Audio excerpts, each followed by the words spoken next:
Air India विमान हादसे को लेकर लगातार नए नए अपडेट सामने आ रहे हैं। हादसे में मृतकों का आंकड़ा 270 तक पहुंच चुका है।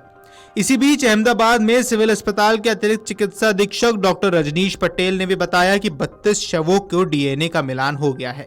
14 शवों को उनके संबंधित परिवार के सदस्यों को भी सौंप दिया गया है। वहीं आपको बता दें कि इसी विमान हादसे में गुजरात के पूर्व सीएम की भी जान गई थी। चौथे दिन दोपहर 12 बजे पहले गुजरात के पूर्व सीएम विजय रूपाणी की डीएनए मैच हुआ और गुजरात के गृह राज्य मंत्री हर्ष संघवी और स्वास्थ्य मंत्री ऋषिकेश पटेल ने भी इसकी पुष्टि की। आधिकारिक अपडेट के अनुसार अब तक 13 डेड बॉडी परिजनों को दे दिया चुकी हैं। अब कुछ देर में पूर्व सीएम की बॉडी को भी दिया जाएगा। विजय रूपाणी का अंतिम संस्कार राजकोट में होगा, तो वहीं दूसरी तरफ देश के सबसे बड़े प्लेन क्रैश घटना की वजह खोजने में जांच टीमें लगातार लगी हुई हैं। आपको बता दें कि अहमदाबाद में लंदन जा रहे एयर इंडिया के विमान के दुर्घटनाग्रस्त होने के 3 दिन बाद अधिकारियों को डीएनए परीक्षण के माध्यम से अब तक 32 पीड़ितों की पहचान हुई है और 14 के शव उनके परिवारों को सौंप दिए गए हैं। अतिरिक्त सवाल अधीक्षक डॉक्टर रजनीश पटेल ने संवाददाताओं को बताया कि गुजरात के पूर्व मुख्यमंत्री विजय रूपाणी के डीएनए मिलान की प्रक्रिया अभी चल रही है। गुजरात के गृह मंत्री हर्ष संघवी ने कहा, गुजरात के पूर्व सीएम विजय रूपाणी की 12 जून को अहमदाबाद में एयर इंडिया दुर्घटना के दौरान मृत्यु हो गई। आज सुबह करीब 11:10 पर उनका डीएनए मैच हो गया। उन्होंने कई वर्षों तक राज्य के लोगों के लिए काम किया। आपको बता दें कि राज्य के स्वास्थ्य मंत्री ऋषिकेश पटेल ने भी बताया कि मुख्यमंत्री भूपेंद्र पटेल ने रूपाणी के परिवार के सदस्यों से मुलाकात की और उन्हें डीएनए मिलान के बारे में जानकारी दी।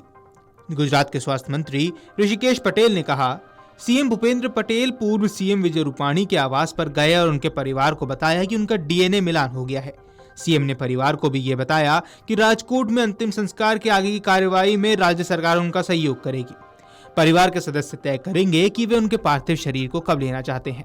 भाजपा विधायक रीता पटेल ने भी कहा कि हमारे पूर्व मुख्यमंत्री का डीएनए परीक्षण हो गया है, सैंपल का मिलान कर लिया गया है और इसका परिणाम भी सकारात्मक आ गया है।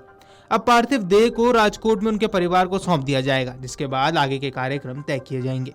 उत्तर गुजरात और केंद्रीय गुजरात के निवासियों को अपने नेता को अंतिम विदाई देने का मौका दिया जाएगा। पार्थिव देह को सिविल अस्पताल और उनके परिवार को सौंपा जाएगा। इसके बाद हेलीकॉप्टर से सभी राजकोट के लिए रवाना होंगे। गौरतलब है कि प्लेन क्रैश में मारे गए 241 यात्रियों के परिजनों को उनकी डेड बॉडी सौंपने के लिए अभी तक कुल 248 सैंपल लिए गए हैं। प्लेन क्रैश के इस हादसे में मौतों का आंकड़ा बढ़ सकता है और राज्य सरकार ने अभी तक कोई आधिकारिक पुष्टि नहीं की है, लेकिन हॉस्टल में मौजूद मेस स्टाफ, मेडिकल छात्रों को मिलाकर मरने वालों की संख्या 270 से अधिक मानी जा रही है। रविवार को इस प्लेन क्रैश में मारे गए विदेश नागरिकों के परिजनों के सैंपल लिए जाएंगे। इसके बाद उनकी डेड बॉडी उन्हें सुपुर्द की जाएगी। विदेश यात्रियों के परिजन के पहुंचने का सिलसिला भी शुरू हो चुका है। हालांकि अभी कई परिजन लगातार पहुंचते जा रहे हैं। एयर इंडिया की फ्लाइट AI-171 के बीजे मेडिकल कॉलेज के हॉस्टल मेस के ऊपर क्रैश होने के बाद चपेट में आई इंटर्न, मेडिकल स्टूडेंट और दूसरे लोगों का सिविल अस्पताल में इलाज चल रहा है। आधिकारिक जानकारी की माने तो इस प्लेन क्रैश में 32 लोग घायल हुए, जो अभी 8 भर्ती हैं। इनमें से एक की हालत गंभीर बनी हुई है। हादसे के बाद बीजे मेडिकल कॉलेज की हॉस्टल की 5 बिल्डिंगों को खाली करवाया जा चुका है। छात्रों को दूसरे स्थान पर शिफ्ट किया गया है। आपको बता दें कि रूपाणी अपने बेटी से मिलने लंदन जा रहे थे। हादसे के बाद प्रधानमंत्री नरेंद्र मोदी और केंद्रीय गृह मंत्री अमित शाह ने दुर्घटना स्थल का दौरा किया था और अस्पताल में घायलों से मुलाकात भी की थी। ये विमान हादसा मेधानी नगर इलाके में हुआ था। विमान टेक ऑफ करने के तुरंत बाद हादसे का शिकार हो गया। चूंकि कई शव बुरी तरह जल गए थे तो उनकी पहचान नहीं हो पा रही थी, इसलिए अधिकारी हादसे के पीड़ितों की पहचान करने के लिए डीएनए टेस्ट करा रहे हैं।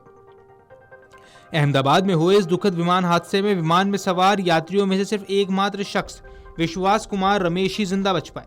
लोगों का मानना है कि विमान हादसे से बचकर निकलना निश्चित रूप से कोई चमत्कार है। खुद विश्वास कहते हैं कि उन्हें भरोसा ही नहीं हो रहा है कि आखिर वो कैसे बच गए। Video desk amarujala.com।